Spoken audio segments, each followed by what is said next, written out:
শুভ সন্ধ্যা সবাইকে। চলো দেখি আজকে সকাল থেকে কি কি করেছি। তো সকালে উঠে খেয়ে নিয়েছিলাম গরম গরম পাস্তা, আহা কি যে মজা লাগলো। তারপর গিয়েছিলাম এখানে আমরা বীজ ছড়াতে। এখানে ছিল আমাদের পুনকা শাক, তারপর পালং শাক আর মূলো, আর ছিল মনে পড়ছে না, ধনিয়ার বীজ ছিল, হ্যাঁ। এইগুলো সব আমি আর আব্বা দুজনে মিলে এখানে এগুলো মানে ছড়িয়ে দিচ্ছিলাম, আর এখানে আব্বা এগুলো ঢাকা দিয়ে দিচ্ছিল। বীজগুলো আমরা গতকাল রাত্রেই ভিজিয়ে রেখেছিলাম সব। আর এটা আমাদের যেখানে নতুন বাড়িটা তৈরি হচ্ছে সেখানে আমরা লাগালাম। আর তারপর এখানে দুপুরে চলছে আমার স্কিন কেয়ার। এখানে আমার হাজব্যান্ড আমাকে একটু এখানে এটাকে কি বলে, চারকোলের মাস্ক ছিল যেটা, ওটা লাগিয়ে দিচ্ছে, বেশ ভালো লাগলো। আর তারপর দুপুরে খেয়েছিলাম খিচুড়ি আর ডিম সেদ্ধ। এই শীতের দুপুরে খুবই ভালো লাগে খেতে। তারপর সন্ধ্যায় আমরা গিয়েছিলাম আমাদের জল আনতে।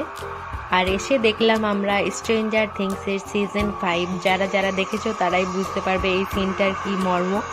আর তো ওয়েট করতে পারছি না, মনে হচ্ছে কবে আসবে নেক্সট সিজনটা, তারই ওয়েট চলছে।